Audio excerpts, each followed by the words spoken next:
मंत्री श्री नंद गोपाल गुप्ता नंदी जी, एमएसएमई विभाग के मंत्री श्री राकेश सचान जी,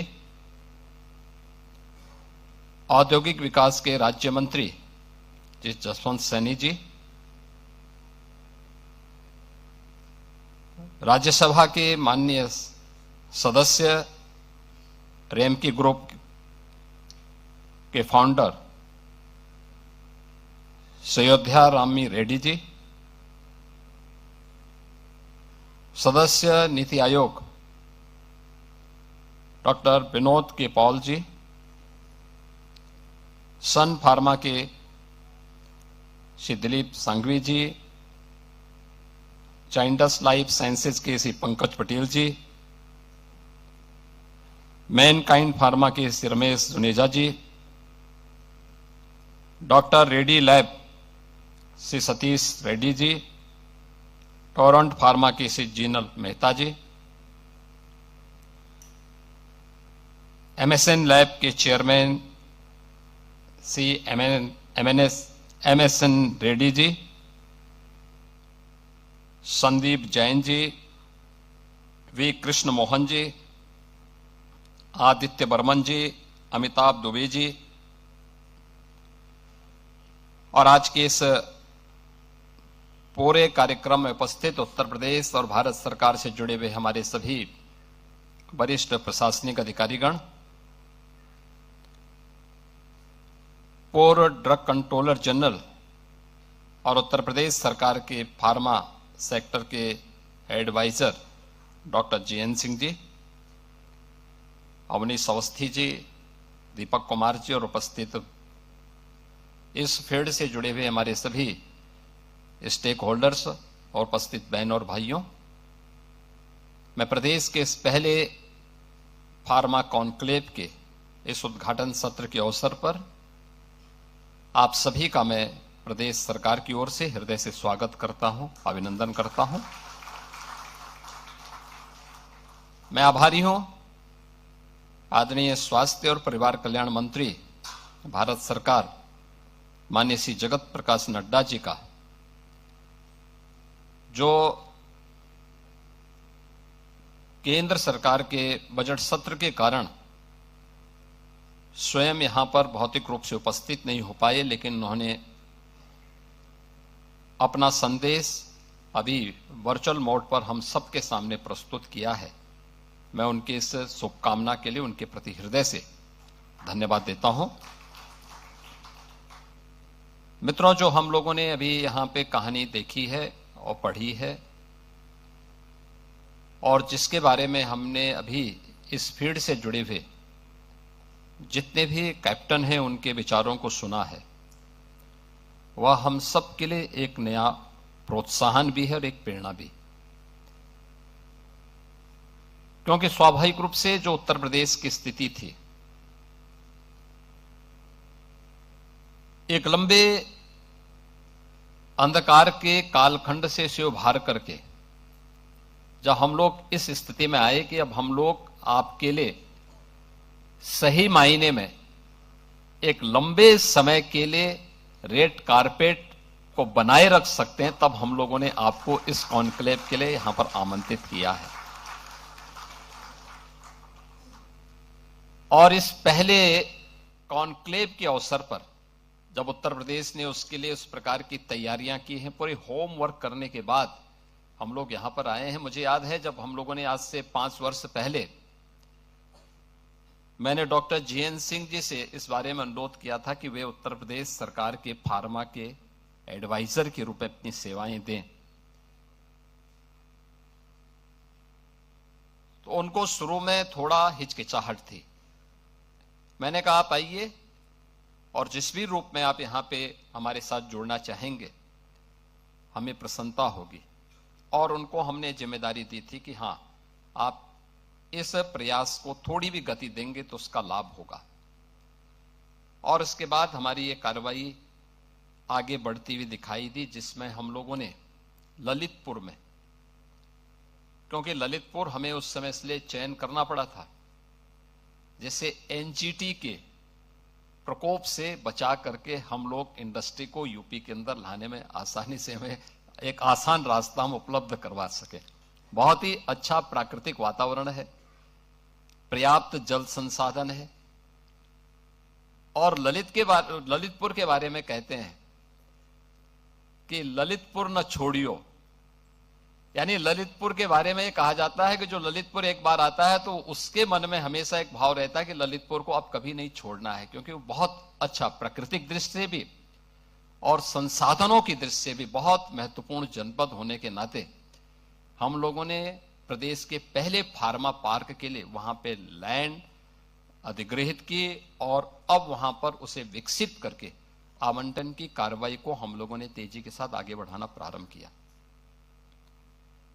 मेडिकल डिवाइस पार्क के लिए आपने देखा होगा कि जो देश का जो सबसे बड़ा इंटरनेशनल एयरपोर्ट, हम लोग इसी माह तक हम लोगों का प्रयास है कि हम इसे आदरणीय प्रधानमंत्री जी के कर कमलों से राष्ट्र को समर्पित करें। इसी से सटे हुए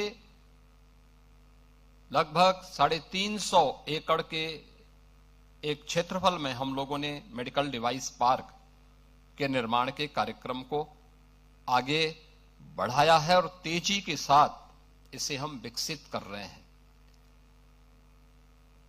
आगे की उन संभावनाओं को लेकर के मुझे याद है जब कुछ वर्ष पहले आईआईटी मेरे पास आई थी, उन्होंने कहा कि हम मेडिकल के फील्ड में कुछ करना चाहते हैं। तो मैंने कहा आईआईटी को मेडटेक का एक सेंटर ऑफ एक्सीलेंस विकसित करना चाहिए। उन्होंने कहा हमारे पास इतना पैसा नहीं। हमने कहा राज्य सहयोग करेगा। मैंने उस समय के हमारे एडिशनल चीफ सेक्रेटरी और वर्तमान में एडवाइजर के रूप में कार्य कर रहे हैं श्री अवनीश अवस्थी जी, उनको मैंने कहा कि भाई आप आईआईटी कानपुर के प्रोडक्ट हैं, आप एक बार वहां जाके देखें तो इसके बारे में क्या हो सकता है। और वे गए और उसके बाद आईआईटी कानपुर के साथ मिलकर के हम लोग मेडटेक के एक सेंटर ऑफ एक्सीलेंस को विकसित करने के सामने हम लोगों ने उस समय कहा भाई हम राज्य की तरफ से 50 करोड़ देंगे। और आप आश्चर्य करेंगे कि इस समय 1200 करोड़ रुपए का एक मेडटेक का सेंटर ऑफ एक्सीलेंस वहां बहुत अच्छे ढंग से विकसित हो रहा है, जिसमें स्टेट गवर्नमेंट भी सपोर्ट कर रहा है और आईआईटी कानपुर के एलुमनाई उसमें सपोर्ट कर रहे हैं उस पूरे सेंटर को विकसित करने के लिए, बहुत अच्छे ढंग से विकसित कर रहे हैं। एससीपीजीआई दूसरे सेंटर के रूप में विकसित हो रहा है। और उत्तर प्रदेश में जो इसके बारे में यहां पर हमारे नीति आयोग के माननीय सदस्य डॉक्टर विनोद पॉल जी ने जो बात यहां पर कही है कि उत्तर प्रदेश में पहले से इस प्रकार की संभावनाएं हैं।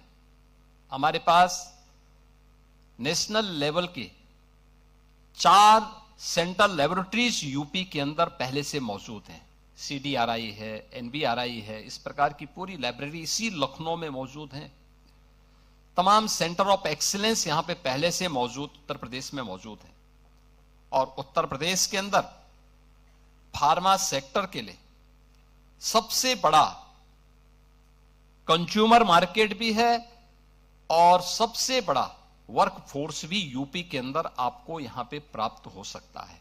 और इस दृष्टि से आज यूपी के अंदर जिस प्रकार का हमारे पास इंफ्रास्ट्रक्चर है, आपने अगर यूपी के इंफ्रास्ट्रक्चर की आप बात करेंगे तो मुझे याद है आज से 9 वर्ष पहले हमारे पास 1.5 एक्सप्रेसवे थी और आज भारत के 55% एक्सप्रेसवे पर उत्तर प्रदेश का कब्जा है। उत्तर प्रदेश के पास देश की 55% एक्सप्रेसवे यूपी के पास है। उत्तर प्रदेश के अंदर हमारी इंटरनेशनल और इंटरस्टेट कनेक्टिविटी 4 लेन के साथ जुड़ी हुई है।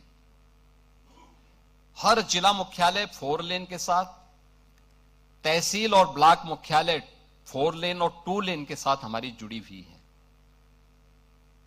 25 करोड़ की आबादी उत्तर प्रदेश के अंदर है।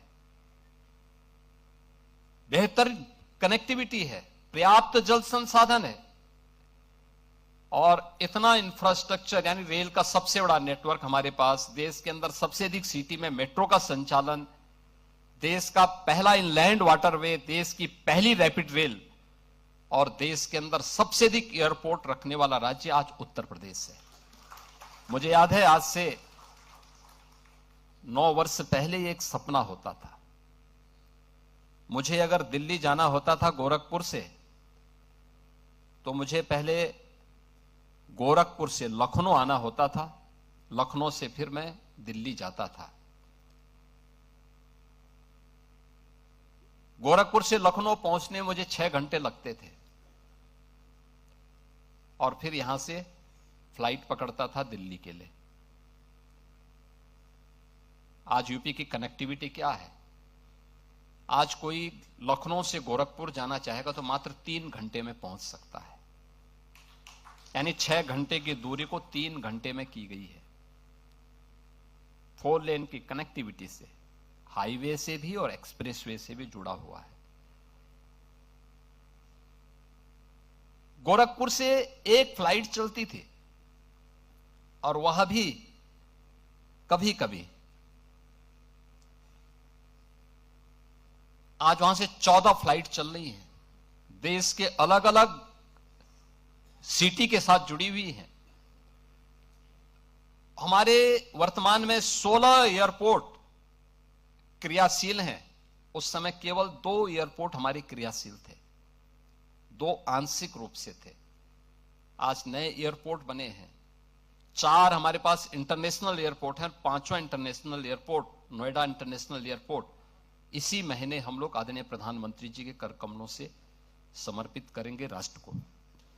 यानी कनेक्टिविटी, इंफ्रास्ट्रक्चर का विकास और बेहतरीन निवेश के अवसर उत्तर प्रदेश के अंदर विकसित करने के बावजूद भी उत्तर प्रदेश देश के उन बड़े राज्यों में एक है जिसने अपना फॉरेस्ट कवर भी बढ़ाया है। ऐसा नहीं कि हम लोगों ने केवल भौतिक विकास के बारे में, हमने पर्यावरण को भी बेहतरीन ध्यान दिया है और उत्तर प्रदेश ने पिछले 9 वर्ष में अपने फॉरेस्ट कवर को भी तेजी के साथ विकसित किया है। अब उत्तर प्रदेश के अंदर पिक एंड चूज नहीं है, पॉलिसी पैरालिसिस की स्थिति नहीं है। आज उत्तर प्रदेश के पास अपनी 34 सेक्टोरियल पॉलिसीज हैं, हर एक फील्ड की अपनी पॉलिसी। कोई भी निवेशक आएगा, सिंगल विंडो के प्लेटफॉर्म के माध्यम से हम उसे सुविधा उत्तर प्रदेश के अंदर उपलब्ध करवा रहे हैं। इंसेंटिव वितरण के लिए मैं स्वयं उसकी मॉनिटरिंग करता हूं कि अगर किसी निवेशक ने, किसी इन्वेस्टर ने यहां निवेश किया है तो पॉलिसी के दायरे में रह करके उसको हमने समय पे उसका इंसेंटिव दिया है कि नहीं दिया है, और फिर इसमें हर एक स्तर की जवाबदेही भी तय होती है। अक्सर होता क्या था कि सरकारें वायदा तो करती थी, लेकिन देने की जब बात आती थी तो उसमें कुछ न कुछ ऐसे लगुना लगा लेते थे कि वह कभी भी सुलझता नहीं था। हमने कहा भी नहीं, जब सरकार ने एक बार कह दिया है, बहुत बार होता है सरकार बदलती है, हमने कहा भी सरकार सरकार होती है, व्यक्ति बदलता है। किसी भी सरकार ने कोई पॉलिसी बनाई है उसका पालन करना अगले का दायित्व बनता है। किसी ने भी यहां पे तय किया हो, 2007 में तय किया हो, 2012 में तय किया हो, 2014 में तय किया होगा, अगर किसी सरकार ने तय किया है उसको हम लागू करेंगे। हमने उसको प्रभावी ढंग से लागू किया, नई पॉलिसीज दी हैं, पॉलिसी के दायरे में बिना भेदभाव के हर एक इन्वेस्टर को उसका इंसेंटिव भी समय पे हम लोगों ने उपलब्ध करवाया है। उत्तर प्रदेश आज जिस दिशा में आगे बढ़ा है, यहां पे अभी हमारे डिप्टी सीएम भी बता रहे थे, हम लोग जब आए थे हमारे पास निजी क्षेत्र के मेडिकल कॉलेज ज्यादा थे, गवर्नमेंट के कम थे। हॉस्पिटल्स की स्थिति बहुत खराब थी, बहुत दयनीय स्थितियां थी, और हम लोग तो उन परिस्थितियों से जूझे हैं, देखे हैं। लोग मरते थे, कोई पूछने वाला नहीं था, बीमारी से लोग तड़पते थे, और समाचार पत्रों में, मीडिया में आता था अज्ञात बीमारी से इतने लोग मर गए। बीमारी अज्ञात, आज के समय में भी अज्ञात थी। मुझे एक जनप्रतिनिधि के रूप में इस लड़ाई को सड़क से लेकर संसद तक लड़नी पड़ती थी। लंबी लड़ाई को हम लोग लड़े, और आज मैं कह सकता हूं कि पूर्वी उत्तर प्रदेश में और उत्तर प्रदेश के 38 जनपदों में इंसेफ्लाइटिस जैसी बीमारी को हम लोगों ने आज पूरी तरह समाप्त कर दिया है, पूरी तरह समाप्त किया है। यानी ये सरकार की नीयत साफ है, उसकी नीतियां हैं, हर एक व्यक्ति तक शासन की योजना का लाभ ईमानदारी के साथ पहुंच जाए, तो मेरा यह मानना है कि वह सब कुछ किया जा सकता है जो एक कॉमन मैन के मन में होता है। हम लोग इस बात को बोलते थे, जो जिन परिस्थितियों से उत्तर प्रदेश के लोग जूझ रहे थे, लोग बोलते थे कैसे ठीक होगा। हमने कहा ठीक होगा। ये उत्तर प्रदेश में आप अनुमान करिए 2012 से लेकर के 2017 के बीच में 900 से अधिक दंगे हुए थे। अनुमान कर लीजिए, कोई सिटी ऐसी नहीं थी जहां कर्फ्यू का दौर उस सिटी के अंदर न गुजरी हो। कोई उद्यमी, कोई चिकित्सक, कोई व्यापारी ऐसा नहीं रहा होगा जिसने गुंडा टैक्स न दिया हो। इस दौर में अराजकता चरम पर थी। यहां का युवा पलायन करता था। सरकार के पास कोई पॉलिसी नहीं थी। परिणाम क्या था? जब सुरक्षा नहीं होगी, जो पहले से उद्यम थे वह भी यहां से प्लान कर रहे थे। जैसे तैसे वे भागने के लिए मजबूर थे। यहां पे सब जुनेजा जी अपनी बात को कह रहे थे, ये उनकी अपनी पीड़ा थी, जहां उनका बचपन बीता। उस धरती को छोड़ना उनके लिए अत्यंत कठिन रहा होगा, लेकिन उनकी मजबूरी थी कि उन्हें अपनी सुरक्षा भी चाहिए थी। और केवल एक जुनेजा जी की बात नहीं थी, ये उत्तर प्रदेश के हर उद्यमी की, हर व्यापारी की, हर उस व्यक्ति की पीड़ा है जिसने उस दौर को देखा है, 2003 से लेकर के 2017 के बीच के उस दौर को देखा है, जब व्यापक कर्फ्यू में अपहरण के लिए यहां पर अपहरण होते थे, फिरौती वसूली करने के लिए। और उन स्थितियों में जब आदरणीय प्रधानमंत्री जी ने और हमारी पार्टी ने दायित्व मुझे उपलब्ध दिया था, तो हमें इस चुनौती का सामना भी करना था और हर एक नागरिक के मन में एक विश्वास भी पैदा करना था। स्वाभाविक रूप से यह हम पिक एंड चूज से नहीं कर सकते थे। हम लोगों ने तय किया जीरो टॉलरेंस फिर सब पे बराबर लागू होगा। अगर अपना व्यक्ति भी गलत करेगा तो उसके लिए भी वही कानून लागू होगा जो एक माफिया और अपराधी के लिए लागू होगा। कोई अपना पराया नहीं होगा। और हम लोगों ने इस मामले में जब कार्रवाई प्रारंभ की, प्रयास तो किया कि कानून के दायरे में रह करके करें, लेकिन बहुत बार होता है, आप भी इस बात को समझते होंगे, भाई अगर सामने वाला व्यक्ति कानून से भयभीत नहीं है तो फिर उसको कानून के दायरे में ला करके कानून की भाषा समझाना तो फिर तात्कालिक परिस्थिति हो जाती है। बहुत बार लोग टिप्पणी करते हैं कि पुलिस ने गोली क्यों मार दी। अगर पुलिस गोली ना मारी तो क्या पुलिस गोली खाए? ये दोनों काम एक साथ नहीं चल सकते।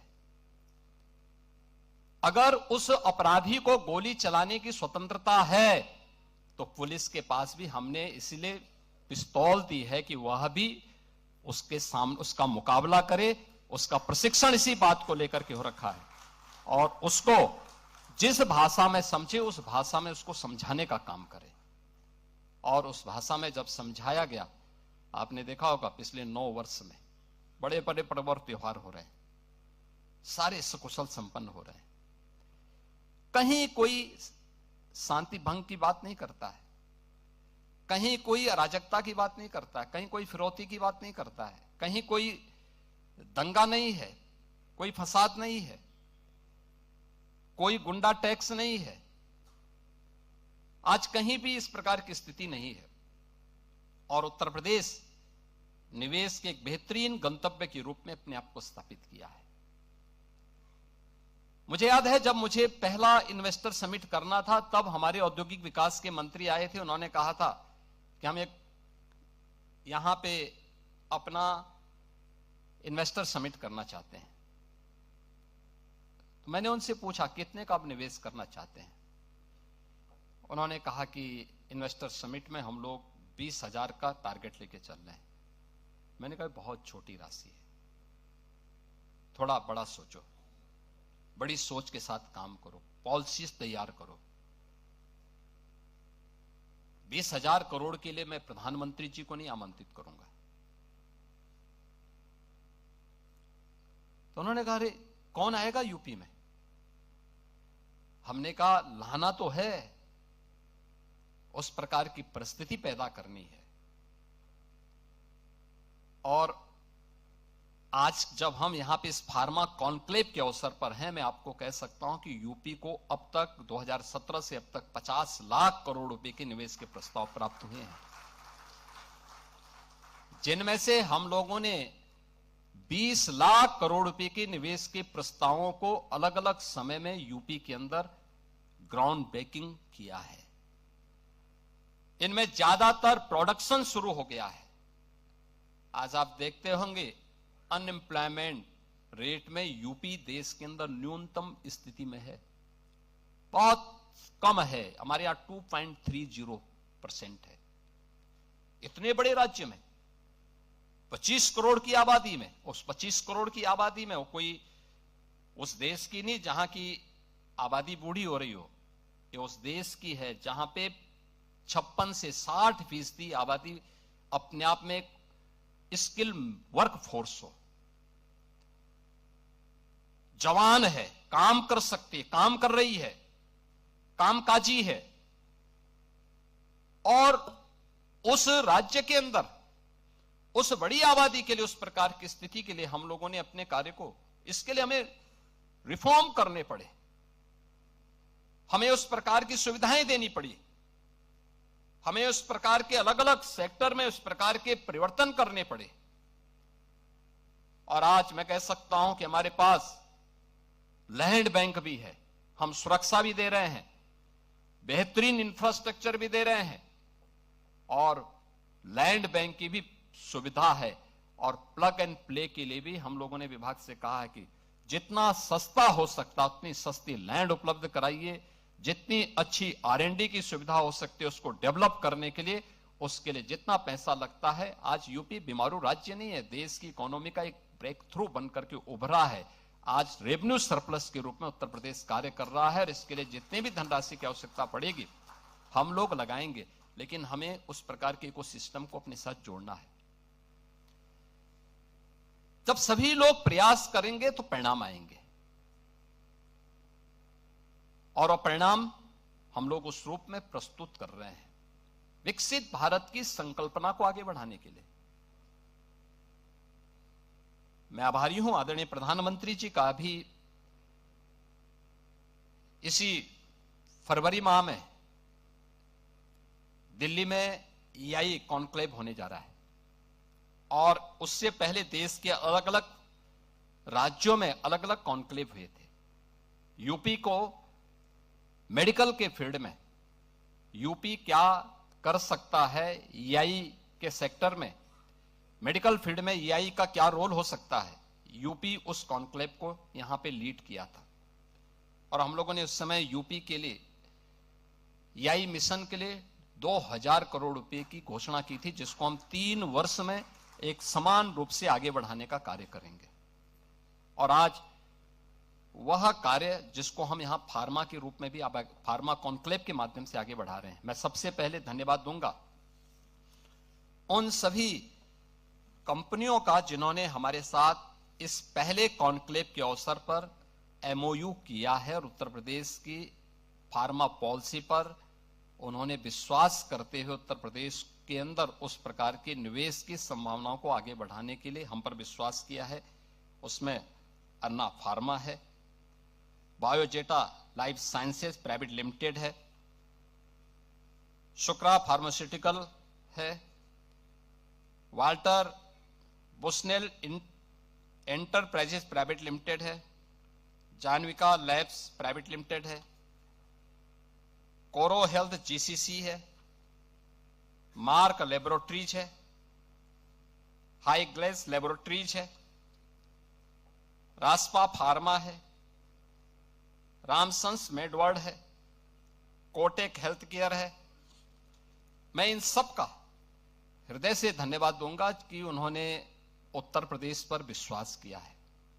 मैं आज के इस अवसर पर इस बात के लिए आप सबको आश्वस्त करता हूं कि आदरणीय प्रधानमंत्री जी का जो विजनरी लीडरशिप है देश को प्राप्त हुआ है, पिछले 11 वर्ष में हमने बदलते हुए भारत को देखा है। आज भारत जिसको लोग गंभीरता से नहीं लेते थे 2014 के पहले, आज वही भारत जब अपनी नीतियों पर अडिग रहता है तो बड़ी बड़ी वैश्विक ताकतों को भारत के सामने झुकने के लिए मजबूर होना पड़ता है। भारत अपनी नीतियों का पालन करेगा और अपनी नीतियों पर दुनिया को ले जाने का कार्य करेगा। भारत का नियंता दूसरा नहीं होगा, भारत अपना नियंता स्वयं बनेगा। ये प्रधानमंत्री जी का विजनरी लीडरशिप आज देश के अंदर तय कर रहा है। आपने देखा होगा, कल हम आभारी हैं आदरणीय प्रधानमंत्री जी के और यूएस के प्रेसिडेंट डोनाल्ड ट्रंप जी का, जिन्होंने कल टैरिफ में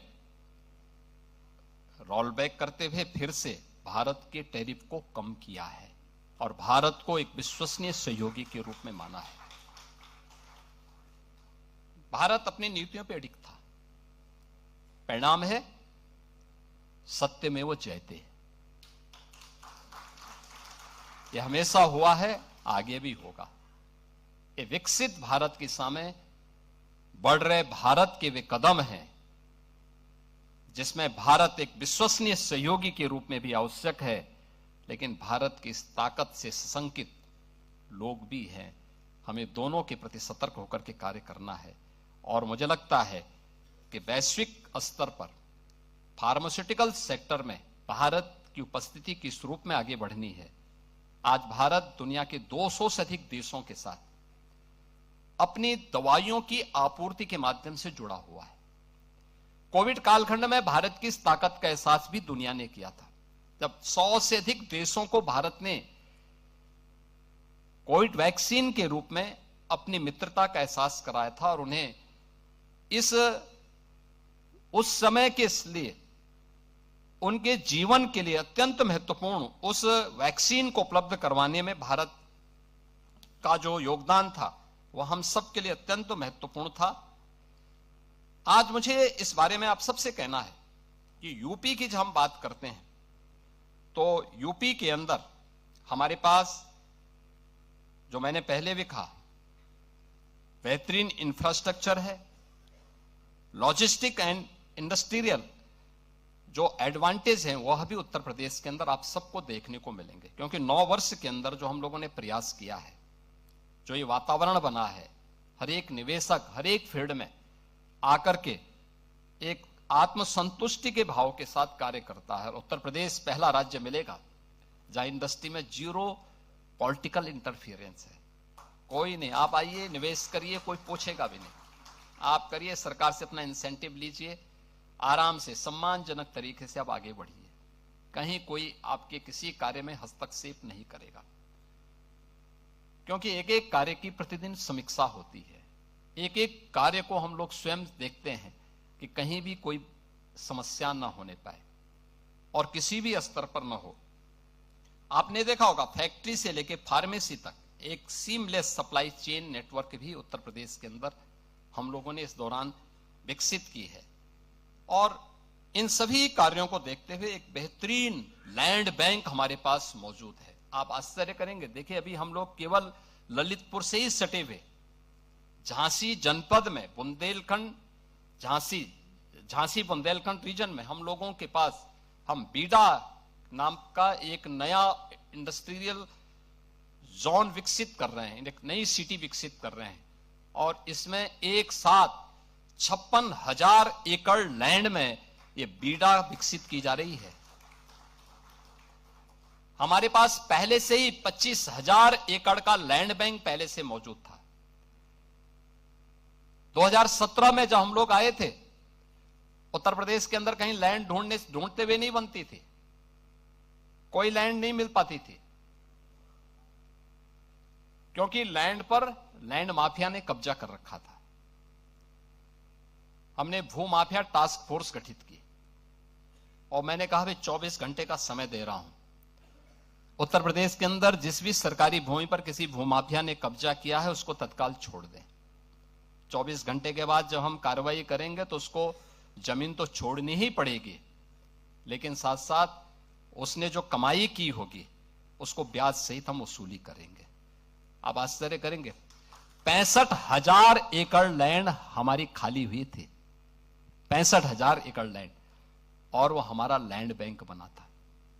उस लैंड बैंक में हमने निवेश भी करवाए, और आज हमारे पास, आपने नोएडा, ग्रेटर नोएडा को देखा होगा, ये जितने भी हमारी अथॉरिटी हैं, ये कुल हम लोगों ने इसको 46 वर्ष में विकसित किया, 34,000 एकड़ लैंड में, और हम बीड़ा को विकसित कर रहे हैं 56,000 एकड़ लैंड में, और वह भी अगले 2 वर्ष के अंदर वहां निवेश होने प्रारंभ हो जाएंगे। लैंड आवंटन हमने शुरू कर दिया, कनेक्टिविटी हमने प्रारंभ कर दी, वहां एयरपोर्ट की भी सुविधा हम देने जा रहे हैं, सारी सुविधाएं उपलब्ध करवाएंगे, सब कुछ उपलब्ध कराएंगे, और इतना अच्छा जल संसाधन आपको कहीं नहीं मिलेगा, इतनी अच्छी कनेक्टिविटी, इतना अच्छा लॉजिस्टिक की स्थिति, अन्य सभी प्रकार की सुविधाएं ये मिलना अत्यंत कठिन होगा। जो रॉ मटेरियल के स्रोत भी सप्लाई चेन, मार्केट और वैल्यू चेन के साथ आज यहां पे स्किल है, साइंस एंड स्टार्टअप्स का त्रिवेणी भी आज यूपी के अंदर है। मैंने आपको बताया ना कि आईआईटी कानपुर में हमारा एक मिडटेक का और एसजीपीजीआई लखनऊ में हम सेंटर ऑफ एक्सीलेंस इस दिशा से विकसित करने जा रहे हैं। यूपी में आज के दिन पे रूल ऑफ लॉ है, यहां के कानून के साथ किसी को खिलवाड़ करने की छूट नहीं है, और अगर कानून को कोई व्यक्ति आंखें दिखाता है तो उसको फिर कानून अपने तरीके से उसको अपने दायरे में ला करके कानून की भाषा भी समझाता है, और यह आज उत्तर प्रदेश के अंदर है। उत्तर प्रदेश के अंदर हमारे पास डीरेगुलेशन रैंकिंग में उत्तर प्रदेश देश के अंदर नंबर 1 पर है। ईज ऑफ डूइंग बिजनेस में देश का टॉप अचीवर स्टेट के रूप में उत्तर प्रदेश है, और उत्तर प्रदेश ने डीक्रिमिनलाइजेशन के द्वारा हमने जो 13 ऐसे हमारे राज्य के एक्ट थे, उन सभी को हम लोगों ने सभी प्रकार के आपराधिक प्रावधानों को उससे समाप्त करके इंडस्ट्री को एक सुविधा उपलब्ध कराई है कि वे यहां पे बेखौफ होकर के अपना काम करें। एमएसएमई सेक्टर में जो भी यहां निवेशक आता है, 1000 दिन तक उसको किसी भी प्रकार की एनओसी से पूरी तरह हम लोगों ने मुक्ति दे रखी है। आप जाइए, अपना निवेश करिए, 1000 दिनों तक होता रहेगा। बहुत सारे सेक्टर में हम लोगों ने इसको और भी सरल किया है, और भी हम इसको सरल करने जा रहे हैं। 2017 के पहले उत्तर प्रदेश के अंदर कुल 14,000 हमारे पास यहां पे कारखाने काम कर रहे थे। आज इनकी संख्या 30,000 से अधिक हमारे पास इन 9 वर्षों में उत्तर प्रदेश के अंदर बढ़ी है, और ये चीजें दिखती हैं कि डबल इंजन की सरकार डबल स्पीड से कैसे चलती है, ये उत्तर प्रदेश के अंदर इंडस्ट्री के इस मॉडल के माध्यम से आप देख सकते हैं। हम लोगों ने इस दौरान बड़े पैमाने पे यहां पे जो निवेश हुआ है इसका ग्राउंड ब्रेकिंग किया है, और लगातार अपने निवेशकों के साथ हमारा बेहतरीन संवाद है। एमएसएमई में 1 डिस्ट्रिक्ट 1 प्रोडक्ट, आदरणीय प्रधानमंत्री जी की प्रेरणा से उत्तर प्रदेश ने लोकल को ग्लोबल कैसे बनाया जाता है, 1 डिस्ट्रिक्ट 1 प्रोडक्ट की उत्तर प्रदेश की स्कीम उस यात्रा का एक प्रतीक है। मोबाइल मैन्युफैक्चरिंग में 55% और इलेक्ट्रॉनिक कंपोनेंट में 60% देश का प्रोडक्शन अकेले यूपी के अंदर उसकी मैन्युफैक्चरिंग होती है। मैं आज के इस अवसर पर आप सबसे कहना चाहूंगा, फार्मास्यूटिकल और मेडिकल डिवाइस नीति के अंतर्गत हम लोगों ने यहां पे जो हम लोग सब्सिडी दे रहे हैं स्टैंप ड्यूटी में, R&D और यहां पे एक्सपोर्ट के लिए भी उत्तर प्रदेश सरकार ने इसमें बेहतरीन इंसेंटिव की व्यवस्था दी है। FDI एंड फॉर्चून 500 की हमारी जो पॉलिसी है, इसने भी FDI को आमंत्रित करने के लिए एक बेहतरीन अवसर उत्तर प्रदेश के अंदर यहां पे उपलब्ध कराया है।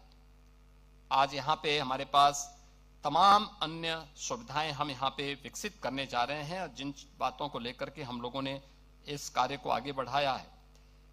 आपने देखा होगा यूपी के अंदर दोनों freight corridor, eastern and western freight corridor, दोनों यूपी से होकर के जाते हैं, और दोनों का जंक्शन भी यूपी के अंदर ही दादरी में, गौतम बुद्ध नगर जनपद में है, जहां पे हम लॉजिस्टिक का एक वर्ल्ड क्लास सेंटर विकसित करने जा रहे हैं, जहां कार्य हमारा तेजी के साथ आगे बढ़ने जा रहा है।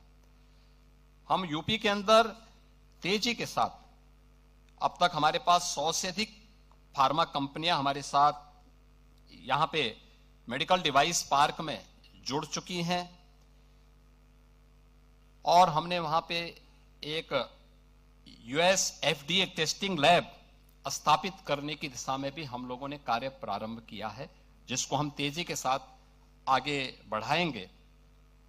आज मैं इस बात को कह सकता हूं कि जो यहां पर हमारे इस फील्ड के कैप्टन अपने प्रारंभिक उद्बोधन में कह रहे थे कि ललितपुर का ये फार्मा पार्क वास्तव में केवल एक फार्मा पार्क नहीं होगा, ये हब एंड स्पॉक मॉडल पर ही हम इसको डेवलप करने जा रहे हैं। हब के रूप में ललितपुर को हम करेंगे, वहां पे R&D की एक बेहतरीन फैसिलिटी हम लोग उपलब्ध करवाएंगे। लखनऊ में हम लोग आने, इसी के साथ ही इस हमारे अभी फरवरी सेकेंड वीक में हम लोग अपना बजट सेशन प्रारंभ करने जा रहे हैं, जिसके माध्यम से हम लोग लखनऊ में एक बेहतरीन, एक वर्ल्ड क्लास फार्मा इंस्टीट्यूट के निर्माण की दिशा में हम आगे बढ़ रहे हैं। गौतम बुद्ध नगर में हम लोगों ने US FDA लैब्स की स्थापना के कार्यक्रम को तो हम आगे बढ़ा ही रहे हैं, साथ साथ वहां पे भी एक फार्मा पार्क की सुविधा को आगे बढ़ाने, बरेली और पूर्वी उत्तर प्रदेश में भी इस प्रकार की सुविधाओं को विकसित करने की दिशा में, नए फार्मा पार्क के विकसित करने की दिशा में हम लोग कार्य करेंगे। और मैं आज के इस अवसर पर आपको इस बारे में कह सकता हूं कि आज हम AI, genomics, telemedicine, prison medicine, deep tech, medtech, health take और क्लिनिकल रिसर्च को बढ़ावा देने के लिए उत्तर प्रदेश सरकार आदरणीय प्रधानमंत्री जी की प्रेरणा से पूरी मजबूती के साथ आगे बढ़ा है। मैं आज के इस अवसर पर अपने जितने भी हमारे रिलायबल पॉलिसी पार्टनर हैं, उन सबको इस बारे में आश्वस्त करता हूं कि सरकार आपके साथ हर सम और विषम परिस्थितियों में खड़ी होकर के आपको, आपका संबल बनेगी, आपको हर प्रकार का सपोर्ट करने के लिए तैयार है। और उत्तर प्रदेश अपने हर एक निवेशक को SSS की गारंटी देती है, जिसमें सेफ्टी है, स्टेबिलिटी है और स्पीड है। इसकी पूरी गारंटी उत्तर प्रदेश आपको यहां पर उपलब्ध करवाता है। आज उत्तर प्रदेश ट्रस्ट, ट्रांसफॉर्मेशन और टाइमली डिलीवरी के एक रोल मॉडल के रूप में अपनी एक नई पहचान बना रहा है। वह दौर गया जब उत्तर प्रदेश के अंदर लोगों के मन में अविश्वास था, असुरक्षा थी, क्योंकि अराजकता थी।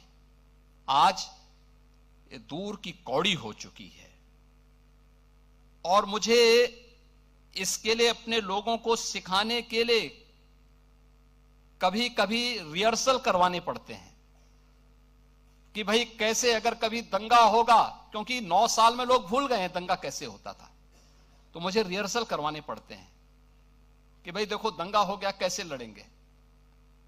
और मैं जानता हूं बहुत बार के लोग करेंगे नहीं, तो मुझे स्वयं जाके खड़ा होना पड़ता है कि देखो मेरे सामने प्रदर्शन करो, चलो। तो वह स्थिति है। अब हम लोग यूपी को हर एक निवेशक के लिए ट्रस्ट के रूप में, ट्रांसफॉर्मेशन के रूप में और टाइमली डिलीवरी के रूप में उत्तर प्रदेश आपके सामने आज यहां पे एक नई पहचान के साथ आ चुका है। और हमारा संकल्प है कि आदरणीय प्रधानमंत्री जी के विकसित भारत की संकल्पना को आगे बढ़ाने के लिए उत्तर प्रदेश फार्मा सेक्टर का एक अग्रणी मैन्युफैक्चरिंग और इनोवेशन हब के रूप में उभरे, इसमें मैं आप सभी का सहयोग की अपेक्षा करता हूं और आप सबसे आग्रह करता हूं कि आप उत्तर प्रदेश में इस दिशा में आएं। उत्तर प्रदेश के अंदर जो भी आपके सुझाव होंगे, आज पूरे दिन भर के इस कार्यक्रम के दौरान जो भी आपके महत्वपूर्ण सुझाव उत्तर प्रदेश के इस फार्मा मैन्युफैक्चरिंग हब के रूप में उत्तर प्रदेश को विकसित करने के लिए जो भी आपके महत्वपूर्ण सुझाव होंगे, उत्तर प्रदेश सरकार